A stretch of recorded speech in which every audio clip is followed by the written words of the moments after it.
जी अस्सलाम वालेकुम स्टूडेंट्स, आवाज आ गई बेटा मेरी?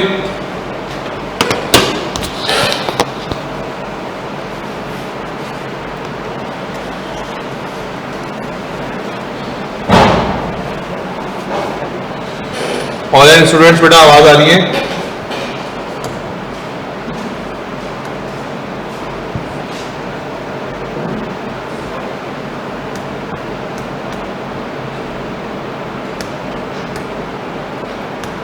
तो आज हमने बेटा प्रॉपर चैप्टर स्टार्ट करने, ठीक है ना?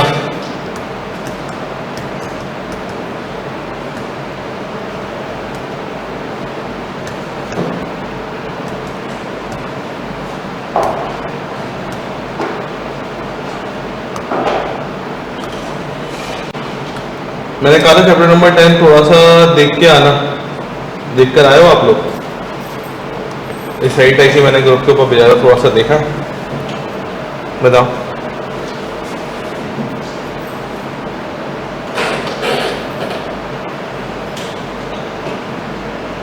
अब भाई कुछ तो बोलो। हाँ भाई मेमुना, देखा चैप्टर नंबर 10? नहीं देखा? देखा है? आपका क्या नाम है? अदन। आज तो पहचानने में नहीं आए। अच्छा जी, हाँ देखा है चैप्टर नंबर 10? देख के आया था। डेप्रिसिएशन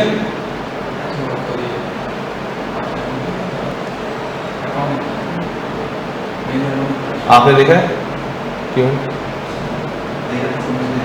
मतलब देखा था ना, ये मैं ये नहीं कह रहा कि देखा समझ आया नहीं आया, मैं कहा देखा था ना। चलो ठीक है, समझ नहीं आया कोई मसला नहीं। आओ बेटा आज हम स्टार्ट करते हैं चैप्टर नंबर 10 से, और उसका नाम है रिग्रेशन एंड कोरिलेशन। देखिए बेटा, इंटरनेशनल स्टैट्स की बुक के अंदर रिग्रेशन अलग चीज का नाम है, कोरिलेशन अलग चीज का नाम है, ठीक है? लेकिन चूंकि ये दोनों आपस में कनेक्टेड है, तो आईकेएफ ने क्या कर दिया, इन दोनों चैप्टर्स को मर्ज करके एक सिंगल चैप्टर बना दिया। वरना बहुत सारी आप बुक्स के अंदर देखेंगे तो रिग्रेशन का एक सेपरेट चैप्टर होगा और कोरिलेशन का सेपरेट चैप्टर होगा, लेकिन चूंकि इंटर कनेक्टेड है आपस में, तो इसीलिए आईकेएफ ने इनको एक ही टॉपिक मर्ज कर दिया, ठीक है? अच्छा सर, पेपर में कितने मार्क्स का आएगा रिग्रेशन एंड कोरिलेशन? पेपर में मेरे प्यारे बच्चों कोई 6 से 8 मार्क्स का आएगा पेपर में, मतलब 3 से 4 एमसीक्यूज, किसी का नसीब अच्छा हुआ 5 एमसीक्यूज आपके पास रिग्रेशन से आ जाएंगे। और रिग्रेशन एंड कोरिलेशन का जो चैप्टर है बेटा, ये स्टैट्स पोर्शन में से, ठीक है ना? और मैंने कहा था कि स्टैट्स पोर्शन में कैलकुलेशन वाले क्वेश्चंस भी आते हैं और थ्योरी बेस्ड क्वेश्चंस भी आते हैं। तो रिग्रेशन एंड कोरिलेशन के अंदर से थ्योरी वाले सवाल भी आएंगे और कैलकुलेशन वाले सवाल भी आपके पास आएंगे। आ रही मेरी बात समझ में? तो आओ देखते हैं बेटा कि what is regression and what is correlation. तो कोरिलेशन देखने से पहले आपको रिग्रेशन के बारे में पता होना जरूरी है। तो आओ देखते हैं what is regression analysis. Heading डालो अपने पास, रिग्रेशन एनालिसिस।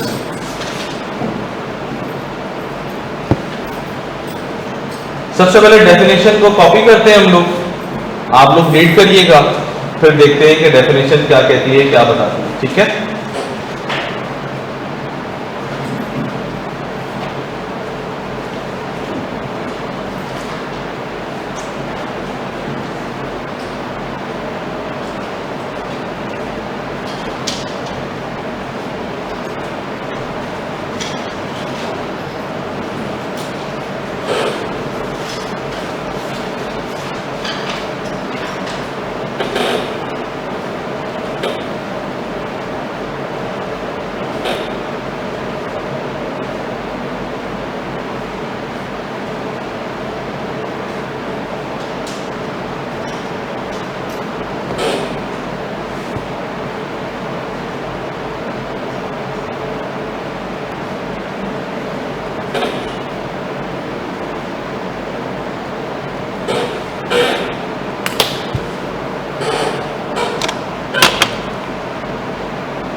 जी भाई, डेफिनेशन लिखी है आप लोगों ने।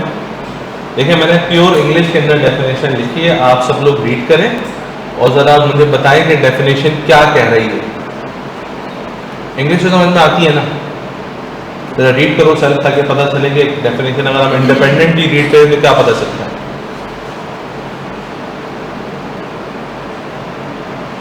कोई एक बच्चा रीड करेगा जोर से, लाउड आवाज में। मुना रीड करें बेटा, शाबाश। Regression model is used when you want to estimate the changes of independent variable on dependent variable. जी भाई, सो कोई ट्रांसलेट करेगा? हाँ चलो ट्रांसलेट करो, शाबाश।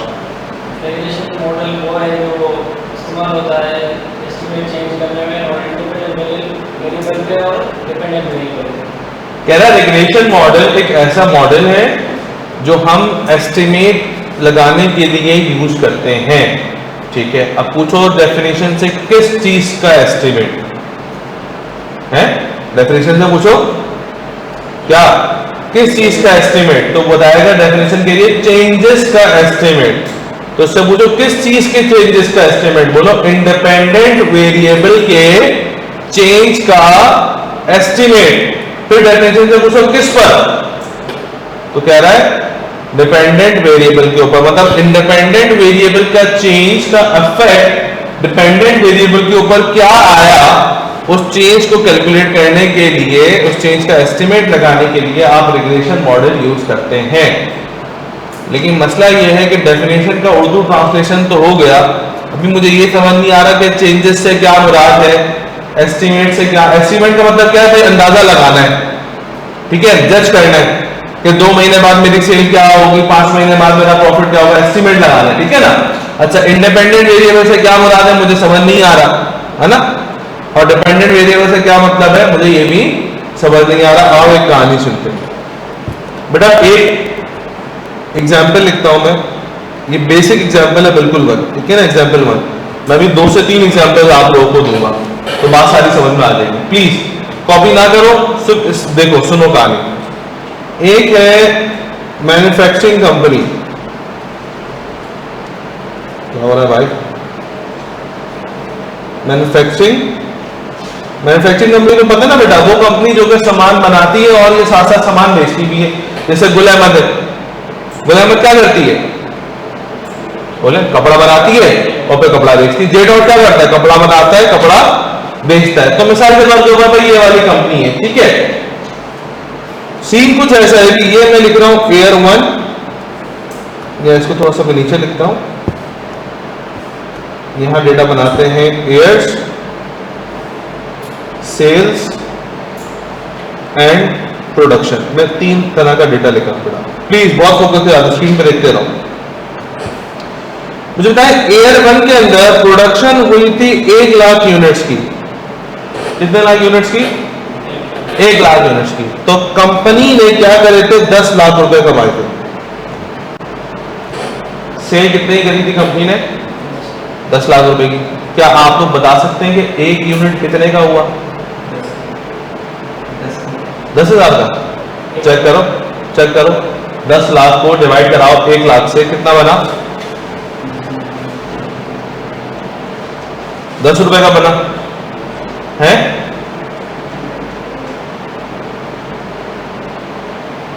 जी 10 रुपए का बना 1 यूनिट, ठीक है ना। तो बात क्या समझ में आई कि कंपनी ने 1 लाख यूनिट बनाए और जब बना के बेचे तो कितने रुपए के बिके? वो 10 लाख रुपए के। फिर क्या हुआ? एयर 2 में कंपनी ने 1.5 लाख यूनिट बनाए। क्या आप लोग बता सकते हैं कि ये यूनिट कितने के बिकेंगे? वही 10 रुपए के हिसाब से बिके। कितने के बिके बेटा? बोलो 15 लाख रुपए के। ऐसे ही है। फिर हुआ ये कि एयर 3 के अंदर कंपनी ने 2 लाख यूनिट बनाए, फिर बना के बेचे। कितने पैसे जमा हुए? 20 लाख रुपए। तो अब तक के सिनेरियो में क्या हो रहा है? कंपनी प्रोडक्शन कर रही है और प्रोडक्शन करने के बाद उसको मार्केट में सेल आउट कर रही है, ऐसे ही है ना, और वहां से पैसा जमा हो रहा है। अब एक काम ये होता है कि जो हमारा एग्जिस्टिंग प्लांट था, एग्जिस्टिंग प्लांट जो था, कंपनी ने उसको डिस्पोज कर दिया। क्या कर दिया बेटा? डिस्पोज का मतलब निकाल के फेंक दिया, खराब हो गया। और क्या इंस्टॉल कराया, न्यू प्लांट लगाया, और ये बड़ा एफिशिएंट है,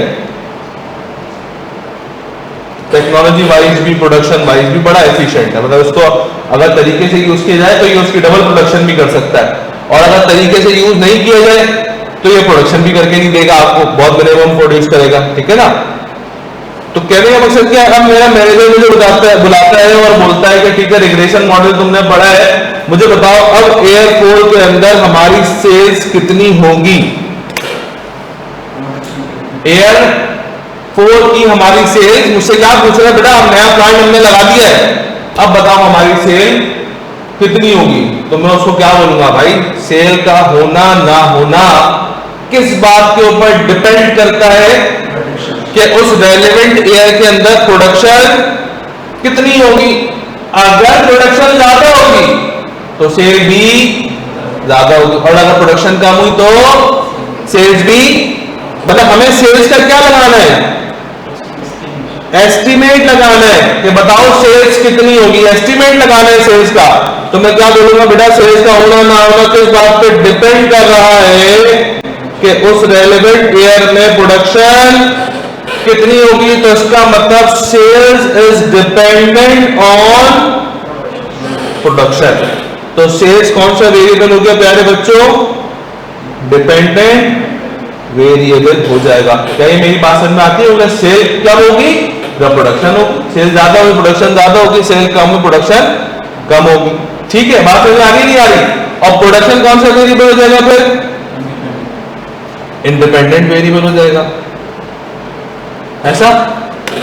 तो क्या आओ जरा डेफिनेशन को दोबारा पढ़ते हैं और ये सेल वाली जहन में अपने एग्जाम्पल रखिएगा।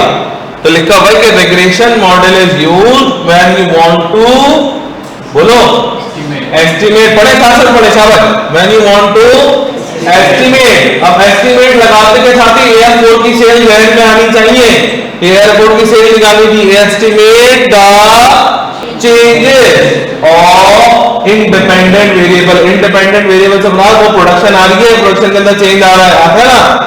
On dependent variable, dependent variable क्या है हमारा, सेल्स है। तो अगर इंडिपेंडेंट वेरिएबल के अंदर कोई चीज चेंज करते हैं तो उसका इफेक्ट डिपेंडेंट वेरिएबल के ऊपर क्या आएगा, इस चीज को एस्टिमेट लगाने का नाम रिग्रेशन मॉडल है। मिसाल के तौर पे अभी आप सब लोग अपने फादर के ऊपर डिपेंडेंट है कि आपके फादर कमाते हैं, घर में लेके आते हैं और सबका गुजर बसर होता है, ऐसा ही है ना। मिसाल के तौर पर आपकी फादर की सैलरी 3 टाइम्स हो गई, किसी अब्बा की सैलरी 10 लाख रुपए की 30 लाख रुपए हो गई, क्या घर के ऊपर इफेक्ट आएगा नहीं आएगा, आएगा सर। जो गाड़ी होगी वो हम चेंज कर लेंगे, बाकी चीजें चेंज कर लेंगे, पॉकेट मनी जमानी पड़ जाएगी, ऐसा है या नहीं है। और अगर इसी का वाइस वर्सा हो, किसी की सैलरी 50 लाख की, उनकी सैलरी 25 लाख हो जाए तो भी इफेक्ट आएगा। तो वो इफेक्ट क्या आएगा, क्योंकि आप लोग सब क्या हो, डिपेंडेंट वेरिएबल हो, किसके ऊपर, फादर के ऊपर, ऐसा है ना।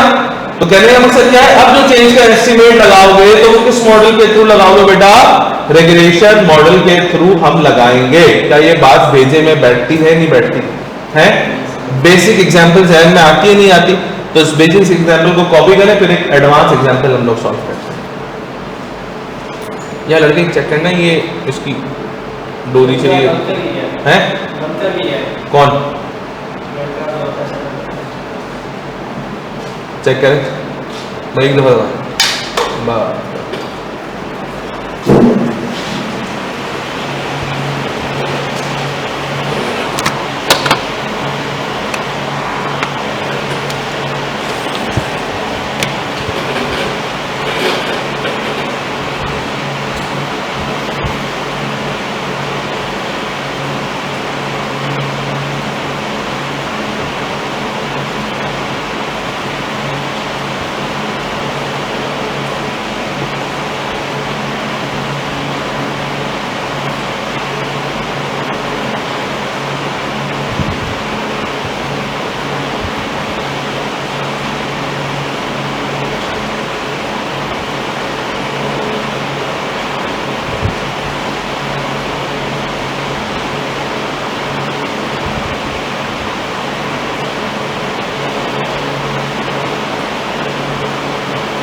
जी भाई, कॉपी किया?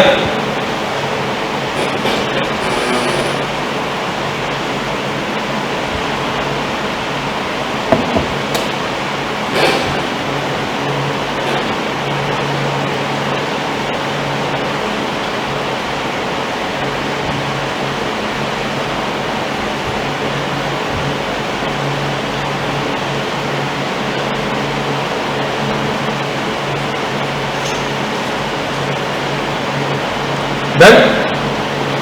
तो बेटा क्या रिग्रेशन मॉडल की डेफिनेशन और इसका यूज आप लोगों को समझ में आता है या नहीं आता है बेटा? तो रिग्रेशन मॉडल हम दोबारा से करते हैं कि रिग्रेशन मॉडल हम कब यूज करेंगे? जब हमें क्या लगाना हो? एस्टिमेट लगाना हो। किस चीज का एस्टिमेट लगाना हो? बोलो। चेंजेस का एस्टिमेट लगाना हो। किस चीज के चेंजेस का एस्टिमेट लगाना हो? इंडिपेंडेंट वेरिएबल के चेंज का एस्टिमेट लगाना हो कि प्रोडक्शन के अंदर कितनी चेंज आ रहा है। किसके ऊपर? डिपेंडेंट वेरिएबल के ऊपर कि सेल ज्यादा होगी अगर प्रोडक्शन ज्यादा होगी तो, और सेल कम होगी अगर प्रोडक्शन कम होगी तो। क्या मेरी बात समझ में आ रही है नहीं आ रही है बेटा? थोड़ी सी एडवांस एग्जांपल के ऊपर चले। ये तो बेसिक एग्जांपल थी, अब एक प्रॉपर एग्जांपल की तरफ चलते हैं। आ जाओ एग्जांपल नंबर 2।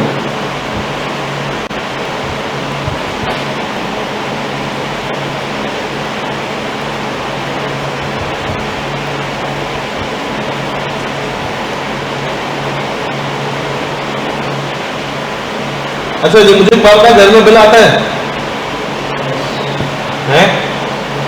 बिल इलेक्ट्रिसिटी का बिल आता है घर के अंदर है भाई?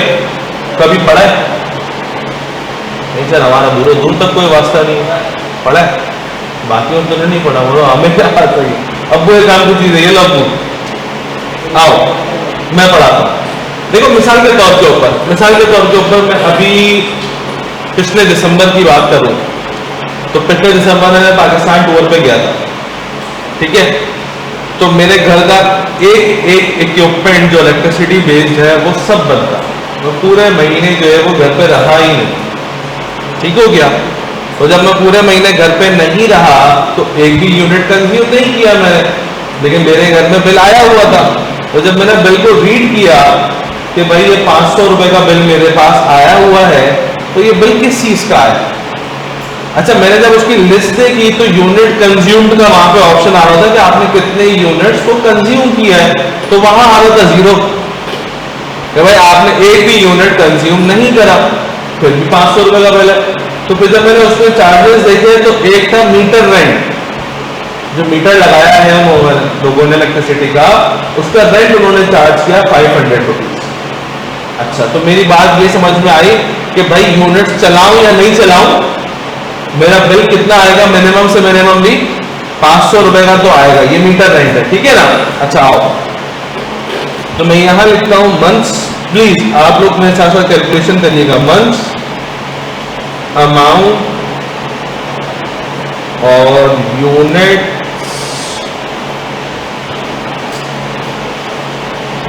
क्या हो गया पेन को भाई आज?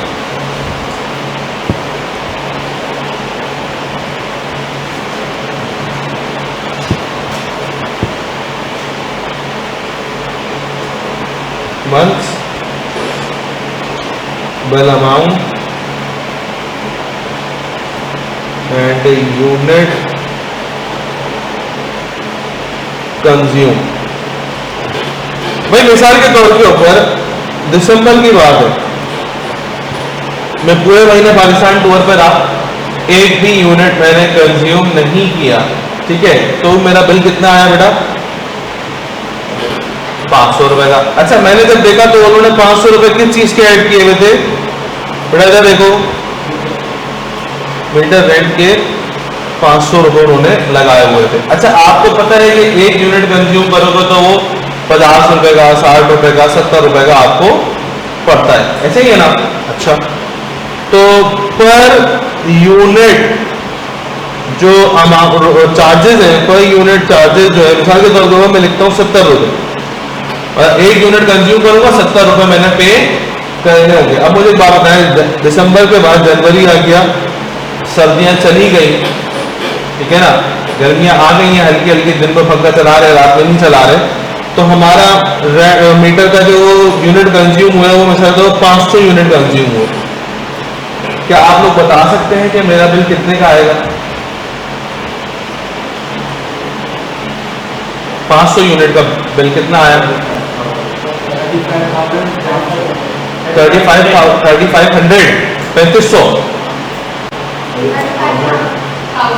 35,000। भाई देखो सिंपल कैलकुलेशन करो ना, 500 यूनिट कराए 70 रुपए के हिसाब से, 500 को 70 से मल्टीप्लाई करो 35,000 तो यही होगा। और मीटर रेंट 500 रुपए को नब्बू देंगे, वो भी तो देना है ना, तो 500 रुपए वो भी ऐड करो। तो इसको आप लोग ये कहना चाह रहे हो कि 500 रुपए तो फिक्स था वो हुआ, और फिर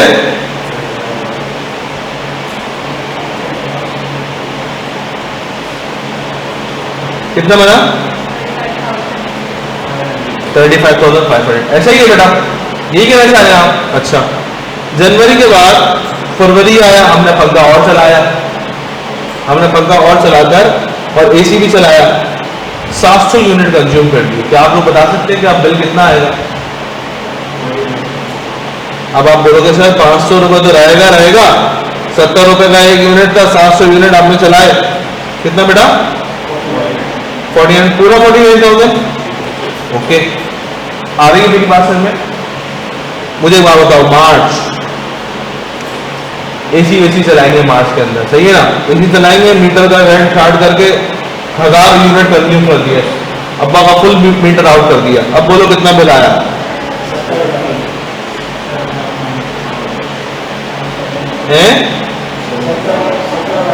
70,500। आ रही है मेरी बात समझ में? अब अब्बा को ये लगा कि भाई कहानी सुना रहा हूं, अब्बा को ये लगा कि यार मार्च के महीने में तो अभी बच्चों ने एसी चलाया तो 1000 यूनिट तो ऐसी होगा, अभी आगे मार्च, अप्रैल आ गए, मई आ गए, जून, जुलाई, अगस्त, ये तो सारे पीक गर्मी के मौसम आ रहे हैं, तो बच्चे तो एसी और चलाएंगे, वो चलना भी जरूरी है। तुम्हारे घर में पुराना एसी लगा हुआ था, तो अब्बा ने क्या किया कि जो ओल्ड एसी था उसको क्या कर दिया? डिस्पोज कर दिया है, और क्या लगाया? न्यू इन्वर्टर एसी, क्योंकि न्यू इन्वर्टर एसी 50% बिजली की बचत भी करता है, ऐसा ना इंटरव्यू भी कर रहा हूं साथ साथ में। तो अब क्या कह रहा अब्बा, खुश भाई एसी लग गया, अब चलाओ दबा के, बिल कम आएगा, 50% कम आएगा बिल। अच्छा मेरा भाई मुझे एक बात बताया, मार्च के बाद आया अप्रैल, हीट स्ट्रोक वगैरह आ गया अप्रैल के अंदर, अब्बा बुलाए कह रहे, क्या नाम आपका, क्या नाम था बेटा? वासिफ को बुलाया, बेटा इधर आओ, बहुत तुमने रिलेशन बढ़ाया, बताओ अब बिल कितना आएगा? अब वासिफ क्या बोलेगा? अब्बा पूछ रहे हैं कि बताओ मार्च का बिल कितना आएगा, मैंने अब चेंज करा दिया भाई एसी, अब बताओ कितना बिल आएगा? तो भाई बिल का आना ना आना किस चीज के ऊपर डिपेंड कर रहा है कि यूनिट कंज्यूम कितने होंगे। अभी मुझे बताओ, इन्वर्टर एसी लगाने के बाद 1500 यूनिट लगा दिए तो क्या बिल ज्यादा आएगा कम आएगा? ज्यादा आएगा। और अगर इन्वर्टर एसी लगाने के बाद आपने बिल यूनिट्स कंज्यूम कम करे तो बिल कम आएगा। तो वासिफ कहेगा अपने फादर से, अब्बा के बिल का आना ना आना किस बात के ऊपर डिपेंड कर रहा है कि उस रेलेवेंट मंथ के अंदर यूनिट कंज्यूम कितने होंगे, मतलब बिल का एस्टिमेट लगाओ on the basis of unit consume. तो बिल का अमाउंट कौन सा वेरिएबल हो गया भाई? बिल कौन सा वेरिएबल है? डिपेंडेंट वेरिएबल है, इंडिपेंडेंट वेरिएबल है? बिल का अमाउंट है डिपेंडेंट वेरिएबल है, ऐसा डिपेंडेंट वेरिएबल है। और यूनिट कंज्यूम कौन सा वेरिएबल होगा बेटा? इंडिपेंडेंट वेरिएबल हो गया। क्या आपको रिग्रेशन मॉडल का यूज डेली लाइफ के अंदर समझ आ गया या नहीं आया? कि डेली लाइफ में देखो, मैंने आपको कहा था कि पहले चीज पढ़ाऊंगा तो उसको बताऊंगा कि डेली लाइफ में कहां यूज करेंगे। तो मैंने आपको बता दिया कि बिल की कैलकुलेशन कैसे होती है, ऐसे होती है बिल की कैलकुलेशन। आ रही है बात समझ, है ना? तो इस चीज को भी अपने बात नोट डाउन करें, फिर थोड़ा सा हम आगे बढ़ते हैं। किसी का कोई सवाल है तो बेटा हाथ के हाथ मुझसे करते रहो, शाबाश, ताकि अपने कॉन्सेप्ट्स को पॉलिश करते रहो। पूछो पूछो, कुछ भी पूछो, ऊट पटांग चीज नहीं पूछना, बोले ये पंखे का बिल कितना आता है, ये मैं नहीं पूछना। हाँ पेरेंट्स डिपेंडेंट होते सैलरी पर? वो भी तो सैलरी पे डिपेंड कर रहे हैं। हाँ बिल्कुल होते हैं, बिल्कुल होता है। अच्छा सवाल है तुम्हारा, और सोचो उस सवाल को, मतलब अभी एक्सप्लेन कर रहा हूँ आगे। पेरेंट्स इंडिपेंडेंट हैं, वो भी तो डिपेंड होंगे। बिल्कुल ऐसा है, और सोचो, मैं कह रहा हूँ और इसकी और बाल की खाल निकालो। मैंने कोई एक्सप्लेन करना है अभी ये, इसके बाद कोई पूछ रहा था कैसे होगा। और सोचो इस बारे में, और सोचें। ये अच्छा सवाल है आपका, मैं भी इसको एक्सप्लेन करने वाला ही था। तो कुछ सवाल होते हैं बच्चे पूछ लेते हैं तो मैं जवाब देता हूँ, कुछ सवाल नहीं होते तो अपने आप से पूछ के अपने आप को जवाब देता हूँ मैं।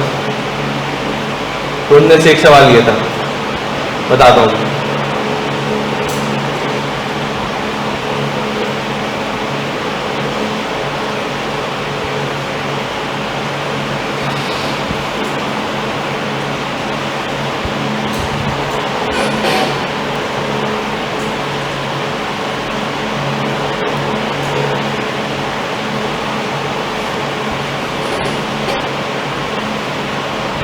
जी बच्चों डन। क्या रिग्रेशन मॉडल का यूज आप लोगों को समझ आ रहा है या नहीं आ रहा है बेटा? अदर प्लीज एक्सप्लेन, क्या समझ में आया? जो समझ में आया वो बोलो, बोलना सीखो, शाबाश।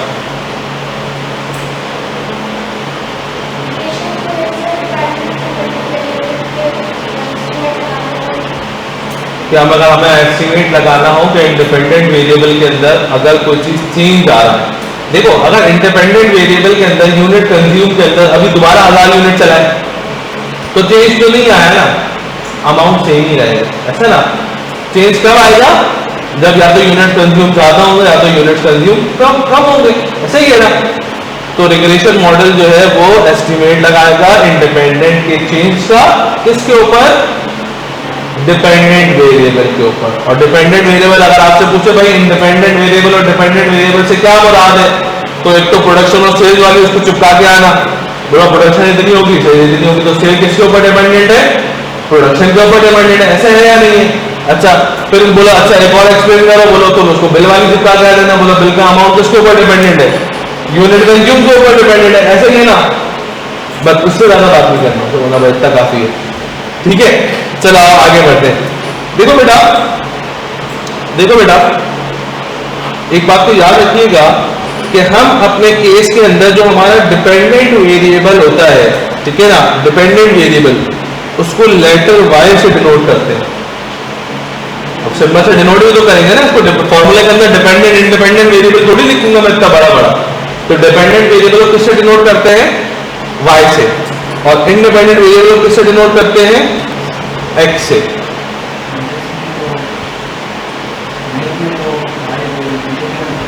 नहीं अपनी मर्जी है हमारी, अब वो सब पुराना दौर गया, अब हम अपनी मर्जी से कुछ भी अज्यूम करेंगे। तो डिपेंडेंट वेरिएबल को किससे डिनोट किया? वाई से। और इंडिपेंडेंट वेरिएबल को किससे डिनोट किया बेटा? एक्स से।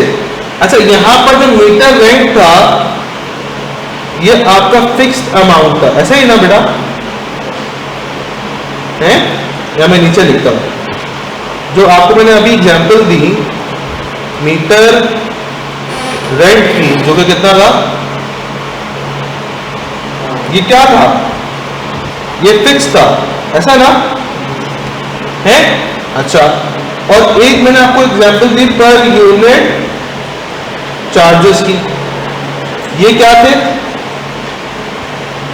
ये भी फिक्स थे, लेकिन ये यूनिट्स के हिसाब से इंक्रीज होंगे, ऐसा है ना। क्या मैं कह सकता हूं कि मीटर रेंट जो है वो हर हाल में देना ही देना है, अगर आपकी यूनिट 0 हुए भी तो मीटर रेंट देना ही देना है। तो रिग्रेशन की जबान में इसको बोलेंगे रिग्रेशन कांस्टेंट। क्या बोलेंगे? जो अमाउंट फिक्स होता है उसको क्या बोलेंगे? रिग्रेशन कांस्टेंट बोलेंगे। और रिग्रेशन कांस्टेंट को हम लोग लेटर ए से डिनोट करेंगे। कैसे डिनोट करेंगे? लेटर ए से। देखो तीन अब तो चीजें आ गई। एक का डिपेंडेंट वेरिएबल, उसको किससे डिनोट किया? वाई से। एक का इंडिपेंडेंट वेरिएबल, उसको किससे डिनोट किया? एक्स से। फिर एक आया फिक्स, जो जिसको हमने नाम दिया रिग्रेशन कांस्टेंट का, उसको किससे डिनोट किया हमने? ए से। मैं कह रहा हूं चौथी चीज भी है, चेक करो। जो हम अमाउंट कैलकुलेट कर रहे थे, उसमें 4 चीजें हैं। चेक करो, बिल की कैलकुलेशन चेक करो, 4 चीजें हैं। ये देखो, एक बिल का अमाउंट y है, एक यूनिट्स x, ठीक है ना, एक फिक्स्ड मतलब कांस्टेंट, रिलेशन कांस्टेंट। एक चीज तो रह गई, देखो मैंने एक चीज पर टिक नहीं लगाया, वो क्या है? Per unit cost. किस पर टिक नहीं लगाया? Per unit cost. तो पर यूनिट कॉस्ट आपकी क्या कहलाएगी बेटा? Regression coefficient. क्या कहलाएगा बेटा? Regression coefficient. और रिग्रेशन कोफिशिएंट को हम लोग लेटर बी से डिनोट करते हैं।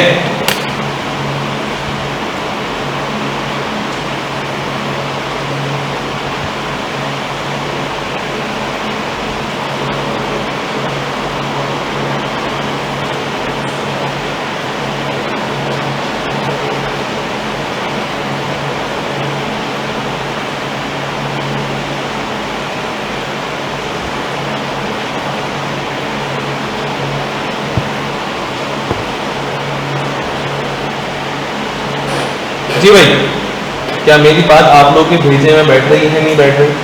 देखो मैंने पहले एक चीज बताई थी आप लोगों को, कॉपी कर लो फिर बात सुनना। मैंने पहले एक चीज बताई थी आप लोगों को ओरिएंटेशन में,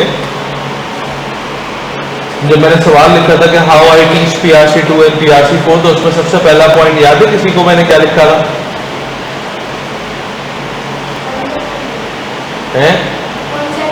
concept building from day one. आज हमारी पहली क्लास है ना, कल वाली क्लास जो लास्ट क्लास हमारी हुई वो तो जस्ट ओवरव्यू था कि सिलेबस में क्या है, पेपर में क्या है। आज तो पढ़ने का पहले दिन है ना अपना, तो पहले क्या करी, आपको एग्जाम्पल दी, ठीक है, ताकि आपका कॉन्सेप्ट डेवलप हो जाए, आपकी बेस डेवलप हो जाए, फिर उसके ऊपर बिल्डिंग खड़ी करेंगे। तो देखो आपके सामने पहले एग्जाम्पल आई, और वो भी रियल लाइफ एग्जाम्पल आई, ताकि समझ में आ जाए कि मैकेनिज्म किस तरीके से काम करता है, और फिर उस मैकेनिज्म में कौन कौन से कंपोनेंट्स है और किसको क्या क्या नाम देना है, वो दे दिया हमने नाम। आ रही ना मेरी बात समझ? तो मेरे प्यारे बच्चों, हमने सीखा ये कि एक था डिपेंडेंट वेरिएबल, उसको हमने किससे डिनोट किया? y से डिनोट किया। एक था इंडिपेंडेंट वेरिएबल, उसको किससे डिनोट किया? बोलो, x से डिनोट किया। एक था फिक्स्ड वाला अमाउंट, जिसको क्या नाम दिया हमने? रिग्रेशन कांस्टेंट, उसको किससे डिनोट किया? a से। और एक था हमारे पास रिग्रेशन कोफिशिएंट, वो क्या था? पर यूनिट चेंज, कि हर एडिशनल यूनिट की वजह से कितने का इंक्रीज आएगा। तो 1 यूनिट कंज्यूम करोगे कितने का इंक्रीज आएगा? 70 रुपए का। 2 यूनिट इंक्रीज करोगे कितने का यूनिट कंज्यूम आएगा? 140 रुपए का। ऐसे है ना? तो पर यूनिट चेंज आपको क्या कहलाएगा? Regression coefficient. भाई ऐसा है ना, 1 बर्गर खाओगे 300 रुपए, 2 बर्गर खाओगे तो 600 रुपए, 3 बर्गर खाओगे तो 900 रुपए। तो हर बर्गर खाने की वजह से कितने पैसे इंक्रीज हो रहे हैं? 300 रुपए। तो वो क्या है आपका? Regression coefficient. भाई रेस्टोरेंट में ऐसी बैठ के उठ के आवा बोला 1000 रुपए दो, इसी की आवा खाइए ना, तो वो क्या है तुम्हारा? फिक्स्ड अमाउंट है, वो रिग्रेशन कांस्टेंट कहलाएगा। आ रही है मेरी बात में? नहीं आ रही है बच्चों? आगे बढ़ जाए हम जी। हाँ, कहां पर? जब तो मैंने उसको एग्जाम्पल दी थी बेसिक, जब तो मैंने उसको बेसिक एग्जाम्पल दी, मैंने कहा था कि ये एक प्रॉपर एग्जाम्पल है। अच्छा, एक बच्चे का सवाल था, उस सवाल को मैं रियल लाइफ एग्जाम्पल पर ले आता हूं। उसने कहा सर सेल हुई किसकी बेसिस के ऊपर हुई? सेल प्रोडक्शन की बेसिस के ऊपर। भाई प्रोडक्शन खुद क्या डिपेंडेंट नहीं है किसी और के ऊपर है? हाँ ना, बिल्कुल डिपेंडेंट है यार। प्रोडक्शन मशीन के ऊपर डिपेंडेंट है, प्रोडक्शन लेबर्स के ऊपर डिपेंडेंट है, प्रोडक्शन मटेरियल के ऊपर डिपेंडेंट है या नहीं? बिल्कुल ऐसा है ना। प्रोडक्शन इलेक्ट्रिसिटी के ऊपर डिपेंडेंट है। भाई मिसाल के तौर पे ऊपर लेबर भी मेरे पास मौजूद है, मशीन भी है मेरे पास, सब कुछ है, मटेरियल भी है, लाइट ही नहीं, तो लाइट के ऊपर डिपेंडेंट नहीं है क्या? ऐसे है या नहीं है? तो इसका मतलब एक तो ये चेन चलती हुई आ रही है। तो एक बात तो याद रखिएगा मेरे प्यारे बच्चों कि रिग्रेशन मॉडल जो है या एनालिसिस जो बोले वो 2 तरीके के। एक जिसको हम लोग बोलते हैं लीनियर रिग्रेशन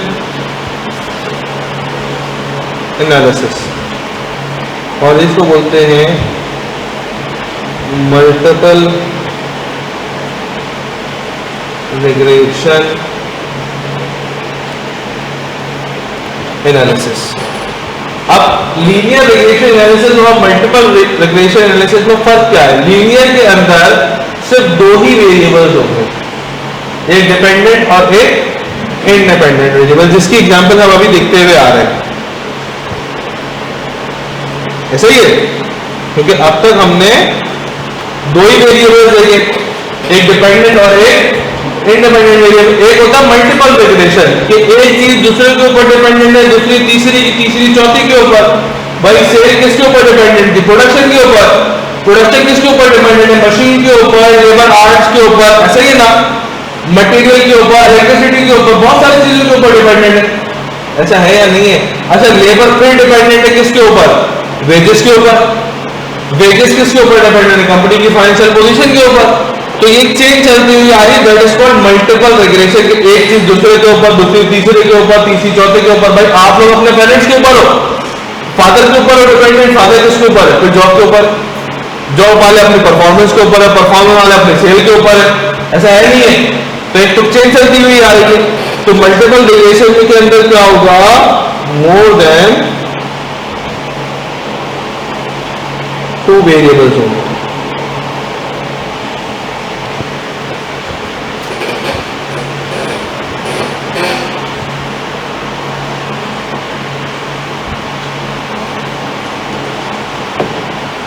बात समझ में आई?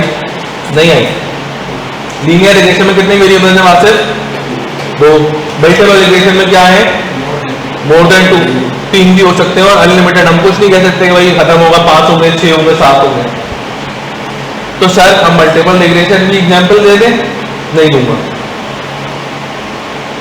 क्यों?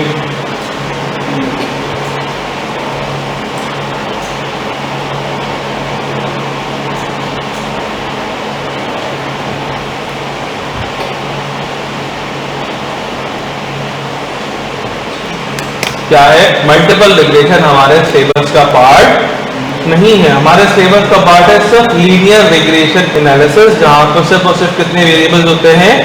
2 वेरिएबल। तो सर क्या हम कभी नहीं पढ़ेंगे मल्टीपल रिग्रेशन? नहीं, कभी नहीं पढ़ूंगा। उसका रीजन ये है कि मल्टीपल रिग्रेशन एनालिसिस, देखो लीनियर का काम आप बाय कैलकुलेशन कर सकते हो, जिस तरीके से हमने अभी बिल का अमाउंट निकाला, इसी तरीके से सारी कैलकुलेशन हम लोग करेंगे, ठीक है ना। मल्टीपल रिग्रेशन एनालिसिस क्योंकि फैक्टर्स बहुत ज्यादा होते हैं ना, तो डेटा बहुत ज्यादा होगा, ठीक है। और पूछोगे रियल लाइफ एग्जांपल, अब मिसाल के तौर पर किसी कंपनी के का इफेक्ट कैलकुलेट करोगे मल्टीपल रिग्रेशन, तो फिर तो वहां पर तो फैक्टर्स बहुत सारे हैं, डेटा टाइप भी बहुत सारा है, ट्रांजैक्शन ही लाखों करोड़ों के हिसाब से, ऐसा ही है ना। तो वहां पर फिर आपको एक्सेल का यूज करना पड़ेगा। तो मल्टीपल रिग्रेशन एनालिसिस जो है वो एक्सेल के अलावा नहीं हो सकता। आप उसको बाय हैंड नहीं सॉल्व कर सकते, जैसे हमने बिल का अमाउंट निकाला। आगे मेरी बात समझ में? और ये हमारे सिलेबस का पार्ट नहीं है। मैंने आपको बताया था एमएफए जो कैप 6 है उसके अंदर भी स्टैट्स का पोर्शन हुआ करता था। तो आईकेएफ ने वहां पर मल्टीपल रिग्रेशन एनालिसिस डाला था, ठीक है। तो वहां मैंने पढ़ाया भी था, ठीक है।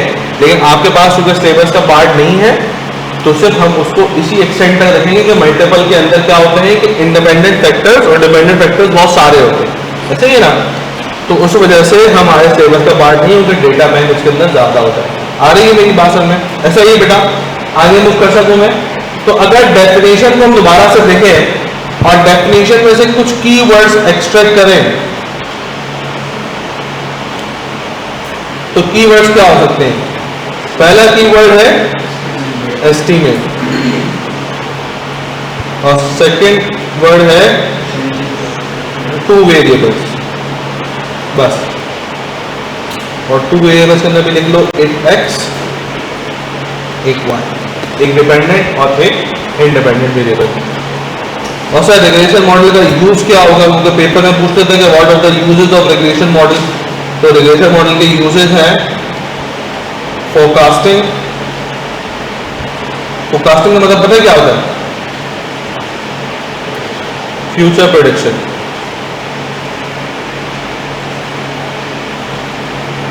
और सेकंड फोरकास्टिंग के बाद एस्टिमेशन। तो दो ये आपके रिग्रेशन मॉडल के यूजेस भी।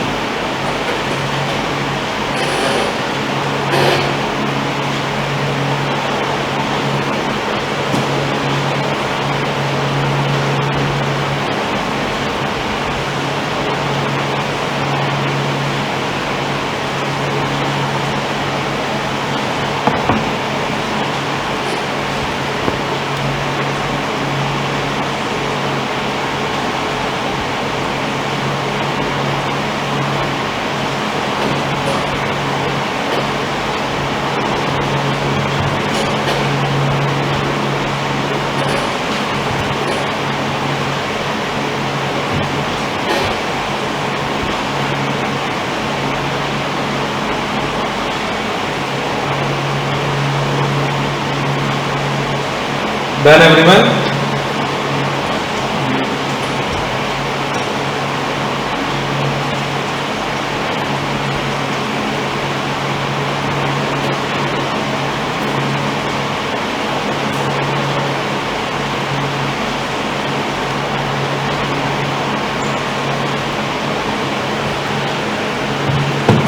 जी बच्चों आगे बढ़ सकते हैं हम, ठीक है।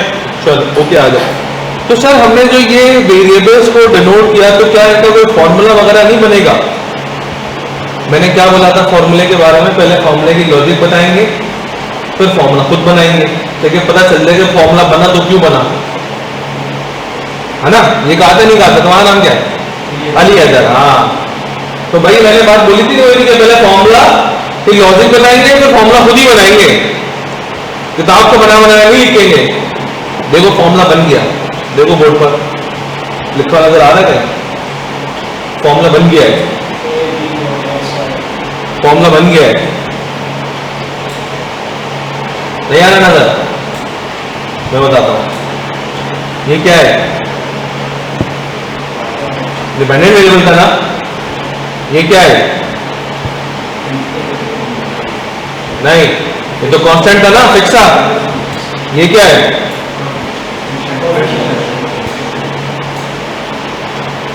और ये 1000 क्या था? तो क्या फॉर्मूला नहीं बन गया? क्या बना फॉर्मूला?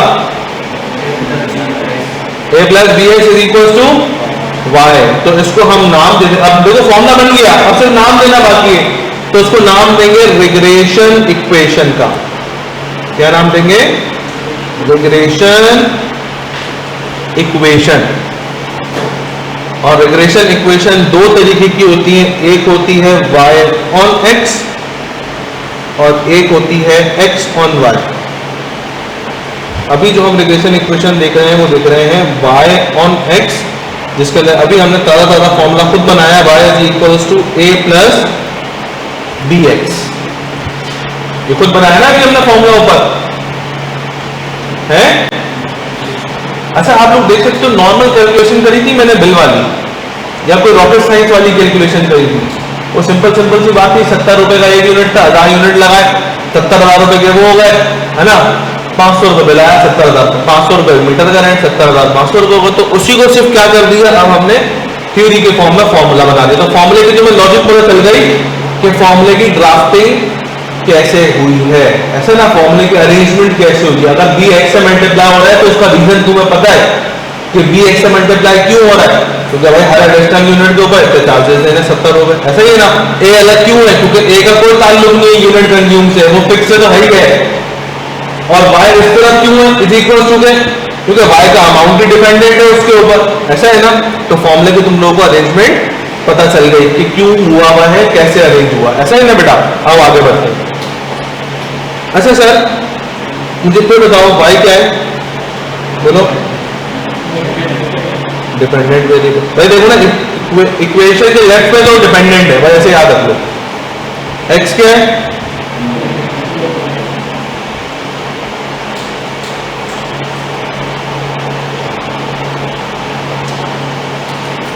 ए क्या था? है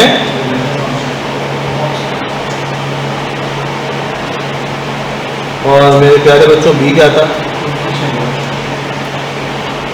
अब मेरा एक सवाल ये है कि आपको इस x की वैल्यू सवाल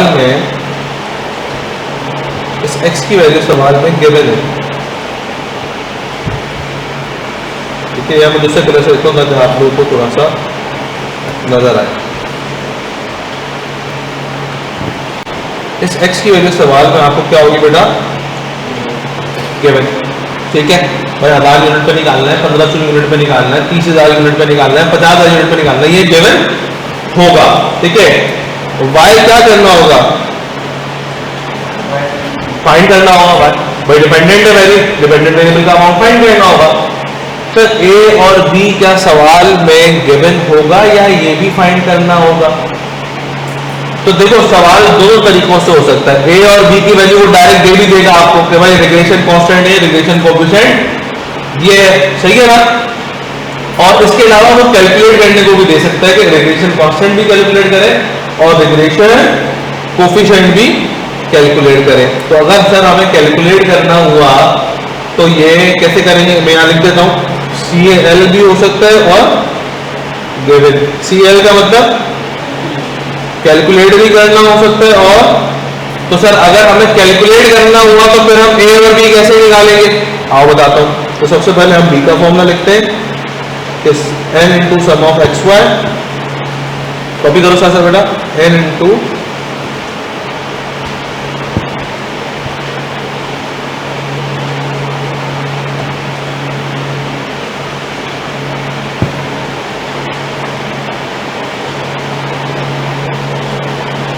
sum of x into sum of y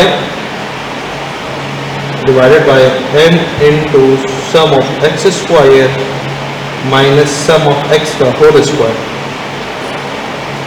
और सर a कैसे कैलकुलेट होगा, a कैलकुलेट होगा sum of y upon n minus b multiply by sum of x upon n।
पूछे ऑब्जर्वेशंस ऑफ एक्स।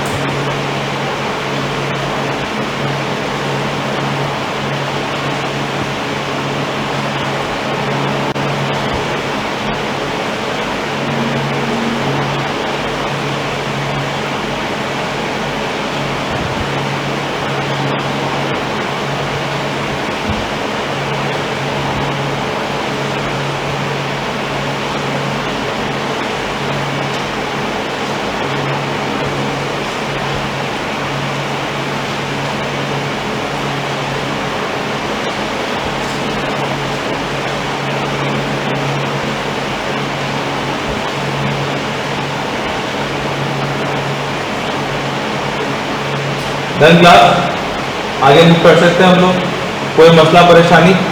तो देखो भाई a का फॉर्मूला भी लिख दिया मैंने और b का फॉर्मूला भी मैंने लिख दिया। अच्छा, अब इन फॉर्मुलों के अरेंजमेंट नहीं सिखाऊंगा क्योंकि फजूल में हमारा टाइम वेस्ट होगा। कॉन्सेप्ट जितना था वो ले लिया, फॉर्मूले का जो मेन इम्पैक्ट था ड्राफ्टिंग की अरेंजमेंट का वो भी देख लिया हमने। तो इन फॉर्मुलों के अरेंजमेंट नहीं दिखाऊंगा, मतलब फजूल में टाइम हमारा वेस्ट ही होगा। आगे मूव करते हैं, ठीक है। अच्छा, ई एक्स का मतलब क्या है? Sum of all observation. सम का मतलब होता है प्लस करना, कि जितनी भी एक्स का डेटा होगा सबको प्लस कर लूंगा तो एक्स की वैल्यू आ जाएगी। ई वाई का मतलब क्या है? Sum of all observation of Y, मतलब वाई की जितनी वैल्यू होंगी सबको ऐड कर लेंगे। और ई एक्स वाई का मतलब क्या है? ई एक्स वाई का मतलब है sum of all observation of X, ये जो डॉट लगा है इसका मतलब होता है multiply, X multiply by Y. अच्छा, बड़े बच्चों को बड़ा मसला होता है इसमें। क्या मसला होता है? बच्चे कहते हैं सम ऑफ एक्स वाई का मतलब है sum of X multiply by sum of Y. नहीं, अभी हम इसको परफॉर्म नहीं करने। तो सम ऑफ एक्स वाई के अंदर sum of X multiply by sum of Y नहीं है, इस बात को याद रखना। सम ऑफ एक्स वाई का मतलब क्या है? हर एक्स की वैल्यू को वाई की वैल्यू से मल्टीप्लाई कराना है और फिर जो कॉलम बनेगा तो उसको ऐड करना है, ठीक है ना। दोनों पे सम को मल्टीप्लाई नहीं करवाना, अभी हम चेक भी कर लेंगे इक्वल नहीं आए, ठीक है। तो इस बात को ध्यान में रखना। आओ जरा एक सवाल की तरफ मूव करते हैं, कॉपी कर लो जल्दी से और मैं एक सवाल आपकी स्क्रीन के ऊपर शो करता हूँ।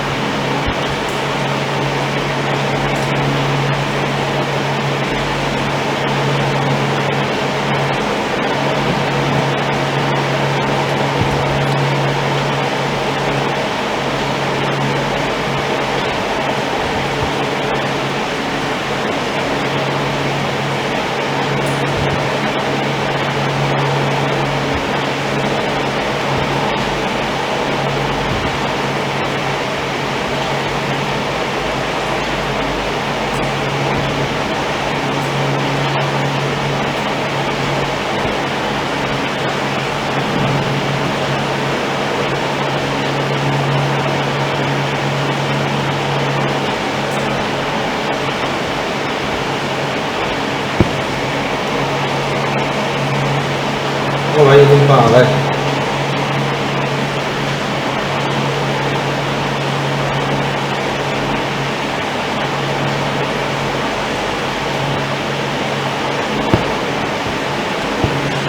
तो थोड़ी सी डेफिनेशन में अगर मैंने लिख के दी हुई है ऑलरेडी आप लोगों को। अच्छा, एक बच्चे ने सवाल नहीं किया मुझसे, एक सवाल की कमी है। देखो स्क्रीन के ऊपर शायद पहचानो तो देखो, एक सवाल बनना चाहिए, आप लोगों ने नहीं पूछा। एन लिखा हुआ नंबर ऑफ ऑब्जर्वेशन, तो जो डेटा होगा वो एन होगा। भाई 5 महीने का बिल है तो एन 5 हो जाएगा, 10 महीने का बिल है तो एन 10 साल की सेल है तो एन 10 हो जाएगा, ऐसा ना जी। बात सिर्फ कुछ जहन में आ रहा है? नहीं आ रहा? हाँ भाई, खवातीन नहीं आ रहा? एक्स और वाई क्या है? एक्स और वाई की क्वेश्चन लिखी है या नहीं लिखी? नहीं लिखी। देखो ना, मैंने कहा ना रिलेशन इक्वेशन दो होती है, एक वाई ऑन एक्स होती है, एक एक्स ऑन वाई होती है। वाई ऑन एक्स को तो देख लिया कि क्या क्या क्या चीज होती है, एक्स ऑन वाई तो देखी ही नहीं है। और भाई जब वक्त आएगा तब दिखा देंगे ना, ठीक है। पहले वाई ऑन एक्स को कर लें पहले, तो जब वाई ऑन एक्स के ऊपर कमांड हासिल हो जाएगी फिर एक्स ऑन वाई भी कर लेंगे, मसला कोई नहीं है, सही है भाई। तो इसीलिए हमने रिलेशन इक्वेशन में से वाई ऑन एक्स को भी सॉल्व करेंगे, फिर एक्स ऑन वाई को हम लोग नेक्स्ट क्लास में देखेंगे, ठीक है। आ जाओ। तो पहला सवाल मैं आपकी स्क्रीन के ऊपर शो करता हूं प्यारे बच्चों, प्लीज। अच्छा, सवाल दो तरीके का होगा, या तो आपसे पूरी y की वैल्यू कैलकुलेट करवाएगा, मेरी बात सुनो इधर स्क्रीन नहीं देखे, या तो आपसे पूरी की पूरी y की वैल्यू को कैलकुलेट करवाएगा कि बताओ सेल कितनी हुई, या तो आपसे सिर्फ इक्वेशन बनवाएगा। इक्वेशन बनाने का मतलब क्या है कि a और b निकालना होगा और हमने सिर्फ a और b की जगह पुट कर देना होगा। आ रही है मेरी बात समझ? मतलब सिर्फ हमें कोफिशिएंट की और कांस्टेंट की वैल्यू निकालनी होगी, इसके अलावा और कुछ कोई काम नहीं करना होगा, ठीक है। तो बेटा आपके सामने लिखा हुआ है कि obtain the line of regression. Obtain the line of regression का मतलब हमने क्या बनानी है, इससे सिर्फ इक्वेशन बनानी है, y की वैल्यू नहीं निकालनी, सिर्फ हमने इक्वेशन बनानी है। आप लोग देख सकते हो सारे ऑप्शंस के अंदर a और b निकाल के सिर्फ इक्वेशन के अंदर रखा हुआ है, ऐसा ही है ना। तो जब भी obtain the line of regression का आए तो इसका मतलब सिर्फ और सिर्फ क्या बनानी है हमने, इक्वेशन बनानी है। और आगे कह भी रहा है कौन सी इक्वेशन बनानी है, y और x इक्वेशन बनानी है फॉर द फॉलोइंग डेटा। मुझे बताओ कि x और y की वैल्यूज गिवन है या नहीं है, आप लोगों को गिवन है। आओ एक काम करता हूं, मैं x की वैल्यूज और y की वैल्यूज को लिस्ट डाउन करता हूं, कोई बच्चा मेरी हेल्प कराए। 9 तक है, 6 7 8 9। वहां से बेटा फटाफट से कैलकुलेटर उठाएं, इसको सम करें, बताएं टोटल करें कितना बनता है ये। अली अगर y की वैल्यू लिखवाओ बेटा। 9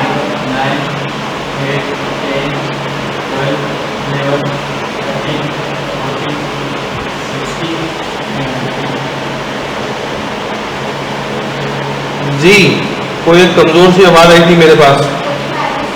45 किसका है, सम ऑफ x है, okay. And sum of y को बता दो बेटा।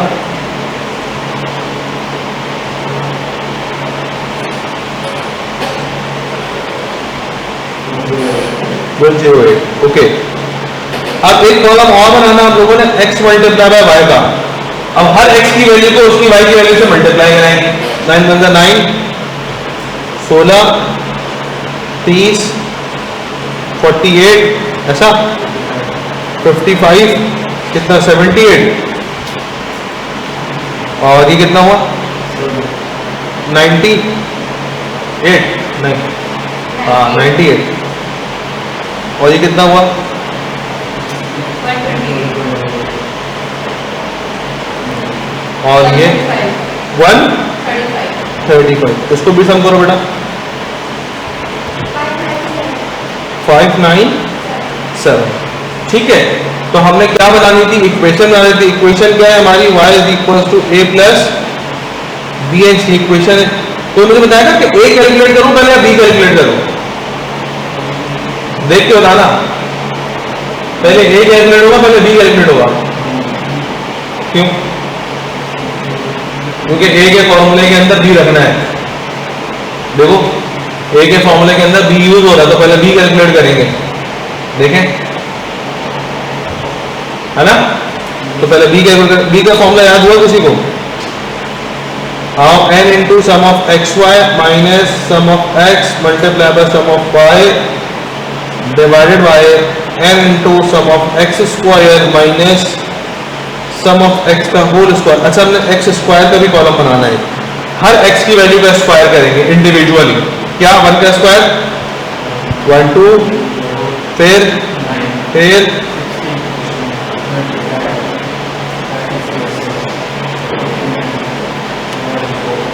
सम करो।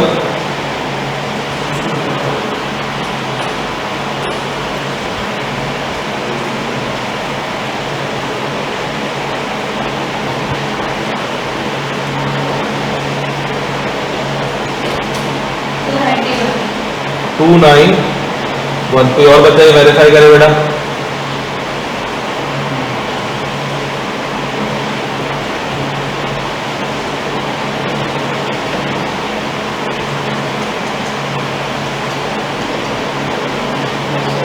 ये 290 बनी। आओ बेटा मुझे बताओ n क्या है, नंबर ऑफ ऑब्जर्वेशन। मुझे बताओ x की वैल्यूज कितनी है या y की वैल्यू।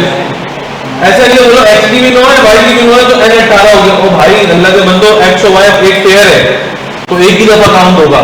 तो टोटल कितनी n कितना है 9। आ जाओ 9 multiply by sum of x y कितना है माइनस सम ऑफ x कितना है मल्टीप्लाई सम ऑफ y 108। फिर 9 multiply by sum of x square कितना है माइनस सम ऑफ x कितना है।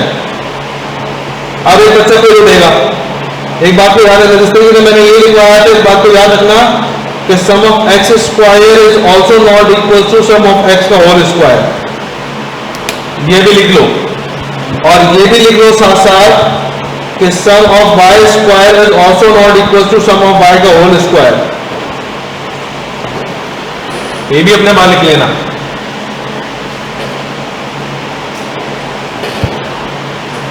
वरना आओ करके देख लेते कैसे। देखो सम ऑफ x क्या है 45, सम ऑफ y क्या है 108, 45 को 108 से मल्टीप्लाई करो, देखो सम ऑफ एक्स वाई बन रहा है। 45 मल्टीप्लाई 108 क्या बना वहां से, और सम ऑफ एक्स वाई क्या निकाला है मैंने, वो तो 597 निकाला।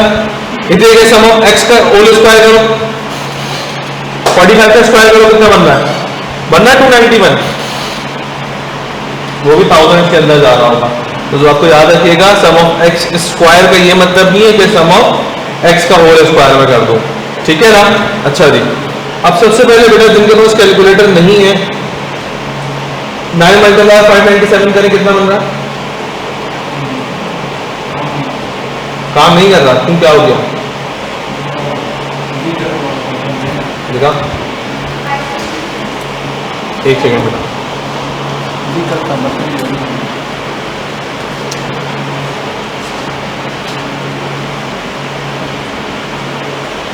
हाँ ये खराब हो गया, ये जिससे भी देना उसके मुंह पे फेंक कर जी। 5373 माइनस 45 मल्टीप्लाई 108 बेटा करो शाबाश, 4860 ठीक है। 9 मल्टीप्लाई 291 करें 2619 और 45 का स्क्वायर करें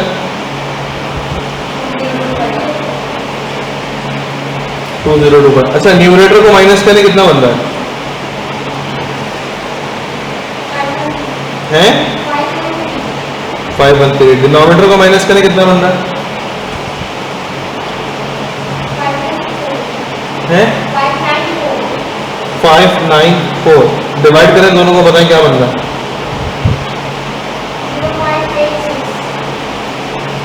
उसके बाद 368 तो 864 कर लो, पॉइंट के बाद 3 नंबर देने हैं, ठीक है ना। क्या कोई मुझे बता सकता है कि 0.864 का क्या मतलब है, 0.864 क्या बता रहा है, क्या बताता है coefficient, per unit change. Per unit change का मतलब क्या है कि अगर x का 1 यूनिट बढ़ेगा तो y के अंदर 0.865 का इंक्रीज आएगा। मैं यहां लिखता हूं कि 0.865 means that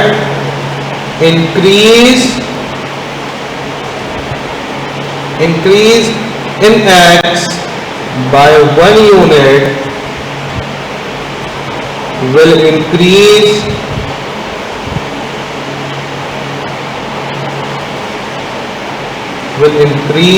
in x in y by 0.864 units।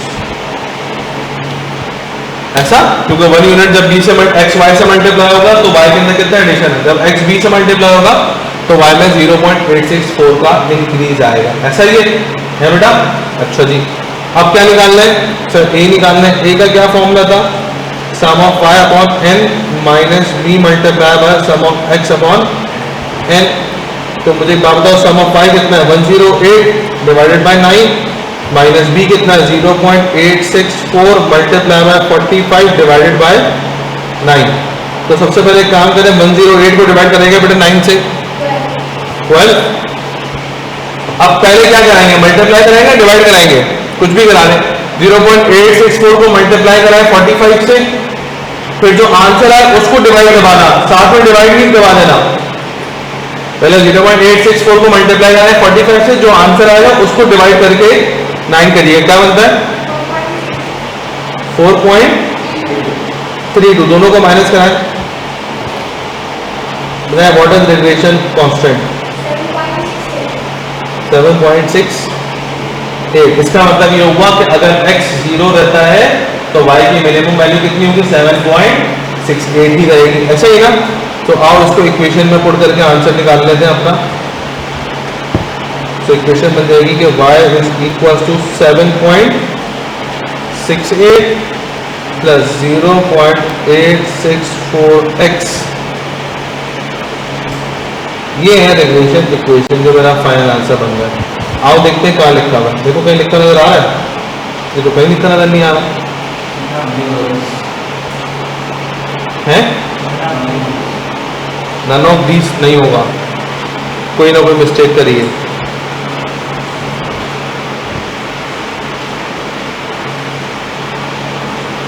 कोई ना कोई मिस्टेक करी है, देखा ये वैल्यू गलत है।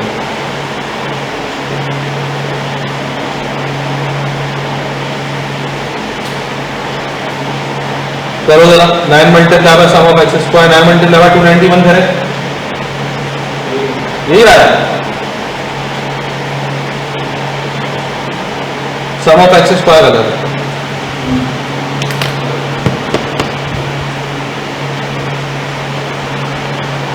सम ऑफ एक्स स्क्वायर करो, क्या बनता है?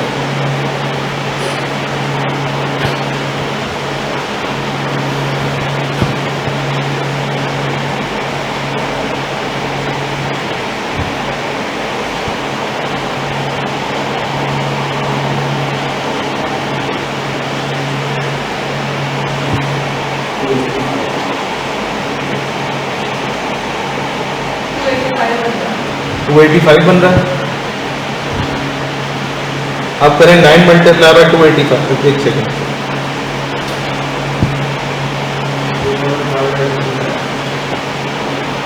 चलो भाई 9 मल्टीप्लाई बाय 285, हाँ क्या 2565, वेरी गुड। बताएं कितना बना? 540। माइनस करें, डिवाइड करें,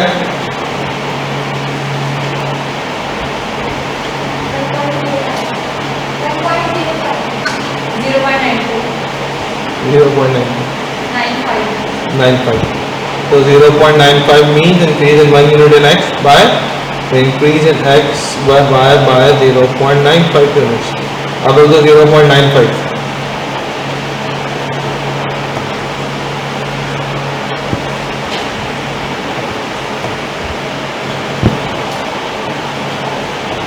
हाँ भाई क्या बना वो बार बड़ा वाला? 4.75 माइनस करें, 7.25।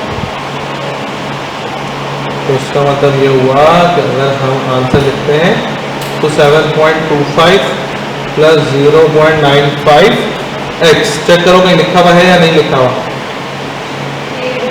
है? कहीं लिखा हुआ है?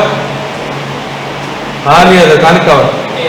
ए में लिखा हुआ है, ठीक है। तो ऑप्शन ए इज करेक्ट। अब मैं इसको जूम आउट कर रहा हूँ, आप लोग जल्दी से कॉपी करो फिर आगे बढ़ते हैं। विजिबल है, क्लियर सबको है बता? ऊपर तो सवाल है ना, सवाल नहीं लिखो, सिर्फ क्वेश्चन नंबर 1 डालकर सॉल्यूशन करने। सवाल तो मैं पीडीएफ भेज दूंगा ना, तो मसला नहीं है, सवाल कॉपी करने में टाइम वेस्ट मत करिएगा, बस क्वेश्चन नंबर 1 डाल के आंसर कॉपी कर दीजिए, शाबाश।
डन।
डन बेटा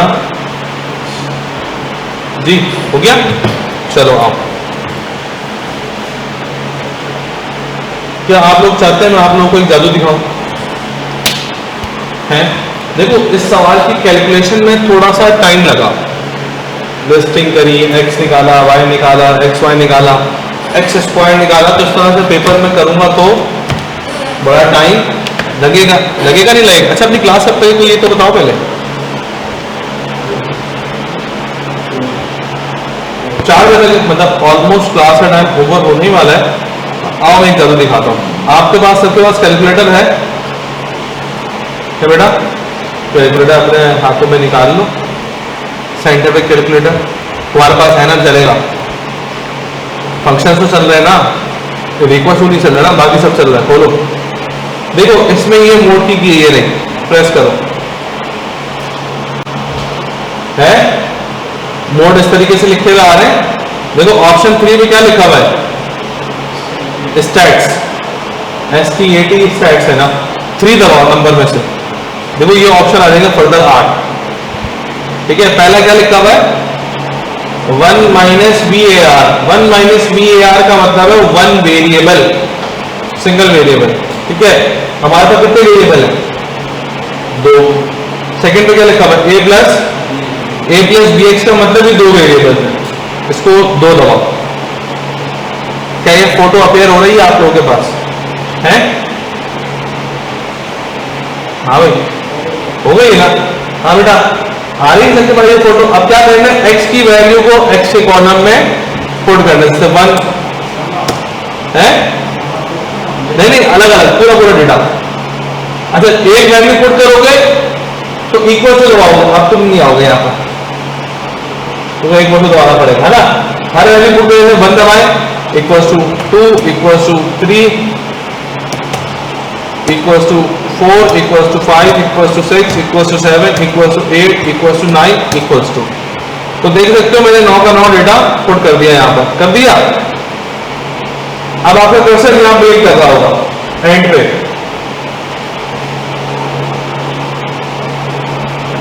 हाँ बेटा, सबने x की वैल्यूज को पुट कर दिया। कर्सर यहाँ नीचे आया हुआ है। अगर कर्सर पे राइट शिफ्ट करूंगा तो कर्सर y की वैल्यू में नीचे से ही शुरू होगा, और जब मैं हमें x की वैल्यू तो y की वैल्यू सामने सामने डालनी है, तो कर्सर को वापस ऊपर चढ़ाना है, वापस ऊपर y पे आ जाओगे, ताकि वैल्यूज वही आमने सामने रहे, वैल्यूज चेंज नहीं होंगी, सीक्वेंस। ठीक है ना। अब यहाँ पे y की वैल्यूज पुट कर दो। 9 बोलो, 8, 10, 12, फिर 11, 13, 14, 16 एंड 15। तो देखो हमने x और y की वैल्यू को आमने सामने पुट कर दिया है। कर दिया डेटा पुट बेटा?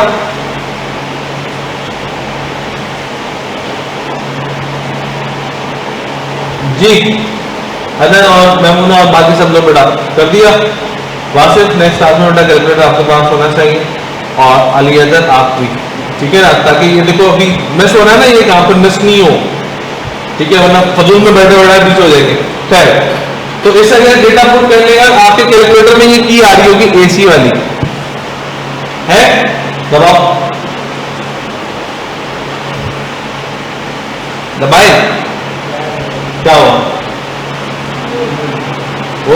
मुंह में नहीं देखेगी, बोला वो बटन दिख रहा है, वो दबाओ, वो दबा दिया, तो अब क्या होगा, नहीं दबाना था, अब चालू कंपनी का क्या इंजन चल पड़ा है। तो हर बात को मेरी मानना जरूरी नहीं है। मैं देखो मैंने नहीं दबाया, क्यों दबाया तुम लोगों ने एसी का बटन, लेकिन रुक जाओ, अभी कुछ और नहीं दबाना। एसी का बटन दबाना कैलकुलेटर के फंक्शंस का पार्ट है, मैं भी दबाया था। याद रखिएगा, मैथ्स मोड को छोड़ के हम कोई सा भी मोड यूज करेंगे, इक्वेशन मोड हो, मैट्रिक्स का मोड हो, मैट्रिसेस का मोड हो, स्टैट्स का मोड हो, हमारा डेटा सेव रहता है। जो मैंने डेटा पुट किया है वो सेव है कैलकुलेटर में। दिखाऊं कैसे, ये देखो, अब शिफ्ट दबाओ और देखो वन के ऊपर देखो क्या लिखा हुआ है, शिफ्ट दबाएं शिफ्ट और वन की नंबर वन के ऊपर देखो क्या लिखा हुआ है, लिखा हुआ है स्टैट्स, दबाओ, देखो फर्दर ऑप्शन आ रहा है, शिफ्ट दबा के वन दबाओ, फर्दर ऑप्शन आ गए। अच्छा डेटा देखो, ऑप्शन 2 पे क्या लिखा हुआ है, डेटा, आप नहीं दबाना 2, देखो मैं 2 दबाता हूं, क्या डेटा आ गया, तो मेरा डेटा सेव है, आप 2 नहीं दबाना। आप अभी कहां हुए हो बेटा, कहां खड़े हो, शिफ्ट दबाओ, वन दबाओ, तो ये डेटा की आप लोग टाइप के ऊपर खड़े हो। देखो ऑप्शन 3 में क्या लिखा हुआ है, सम में आओ, 3 दबाओ। अब क्या निकालना था मुझे, सम ऑफ एक्स निकालना है। सम ऑफ एक्स कितने में लिखा हुआ है, 2 पे, 2 दबा के 1 दबाओ, आ गया 45, ठीक है। सम ऑफ वाई निकालना था, फिर शिफ्ट दबाओ, 3 में आओ, सम ऑफ वाई 4 पे लिखा, 4 दबा के 1 दबाओ, देखो आ गया 108, ठीक है। फिर शिफ्ट दबाओ, फिर 1 दबाओ, फिर सम में आओ, सम ऑफ एक्स स्क्वायर निकालना था, 1 दबाओ, इक्वल टू दबाओ, आ गया 285, और फिर शिफ्ट दबाओ, फिर 1 दबाओ, फिर 3 दबाओ, और सम ऑफ एक्स वाई कहां लिखा हुआ है, 5 पे लिखा हुआ है, 597। तो इस तरीके से क्या होगा कि डायरेक्ट सम की वैल्यू आपके पास आ जाएगी। क्या ये बात भेजें या बैठती नहीं बैठती है, तो इस तरीके से आप लोग अपने पास डेट कैलकुलेटर के यूज से वैल्यूज का सम डायरेक्टली भी निकाल सकते हैं, कोई इशू वाली बात नहीं, ठीक है बेटा। तो बस फिर आज हम क्यूएम की क्लास यहीं तक रखते हैं। क्या एक सवाल दूं करके आओगे, हैं सवाल देता हूं, चलो आओ, इसकी पिक्चर ले लो सवाल, बेटा करके आना, सही है।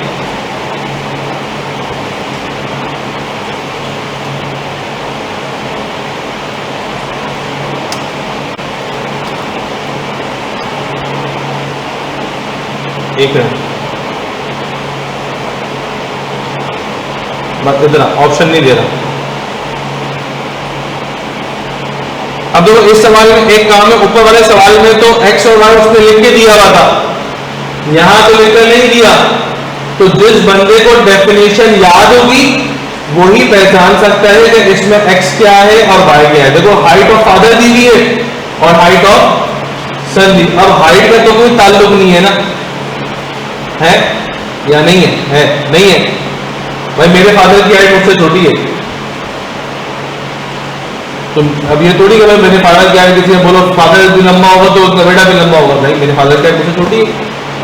तो हम ये तुक्का तो नहीं मार सकते कि इसको एक्स ले लो उसको वाई ले लो।